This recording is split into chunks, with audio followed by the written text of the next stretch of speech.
Alaikum wa rahmatullahi wa barakatuh. How are you guys doing? So I recently put up, actually it was yesterday, I put up a podcast which I had with someone who identifies as a transgender Muslim, Shi'i Muslim. And in that podcast, we discussed many things. We discussed gender identification, to what extent is biology a determinant of your biological sex or your gender and or race as well. And then we started speaking about the Islamic perspective, because remember, the person identifies as a Muslim, transgender. And the argument I was putting forward is that really these are mutually exclusive positions. You can't really be a Muslim and believe that it's ideologically okay to perform homosexual acts and or be a transgender individual. And that came out in the 1 hour 41 minutes conversation that we had. Now, many people didn't watch the whole thing to the end. And I understand when you have a podcast that's 1 hour 41 minutes, you can't watch the whole thing to the end because it's quite long.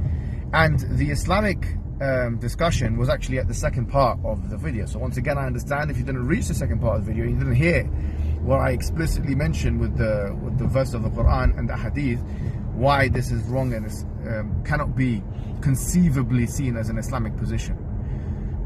Quite frankly, I believe, and this is my view, that anyone who does believe homosexuality is legitimate ideologically, after they have been exposed to the evidences of the Quran in such a way as this individual was exposed, that's enough what you call iqamat al-hujjah. It is enough iqamat al-hujjah for then the person to be pronounced as a disbeliever.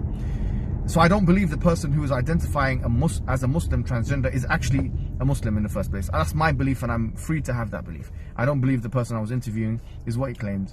Or that person is what they claim to be, which is a Muslim, and I'm free to have that belief, because they have rejected the clear verses of the Quran, they have rejected the Hadith, and so on and so on. That's my belief.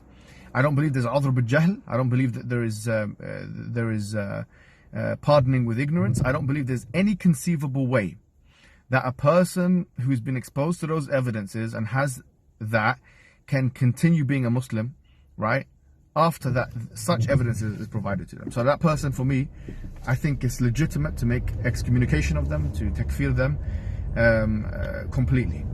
So that's my position. But having said this, look, I'll be honest with you, right?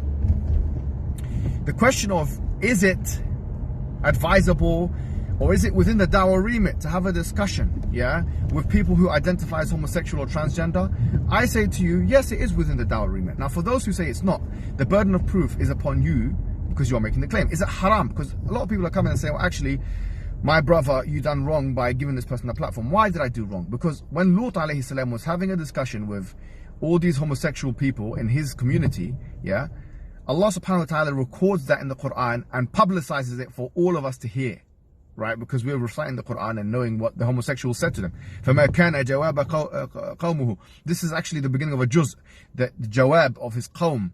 Lut alayhi salam, his people said this and they said that, you know.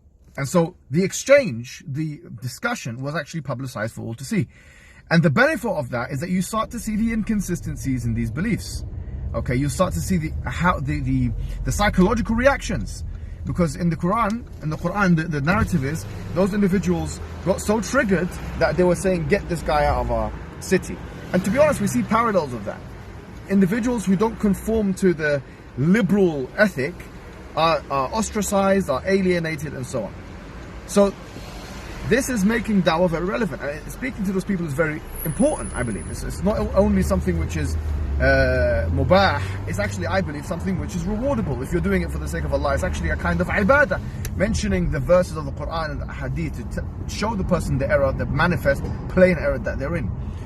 So, quite frankly, I don't see where it's haram. Why is it haram? Because the person, is quote unquote being publicized. But is the Muslim community so fragile and weak that they can't handle seeing someone who's as inconsistent as the, sorry, with all due respect to the person, with their own admission, because I saw one of the tweets, I made a fool of myself or something to that effect. Someone as so inconsistent as that individual, is the Muslim community is so fragile that they can't handle seeing or hearing or knowing about those individuals' existence?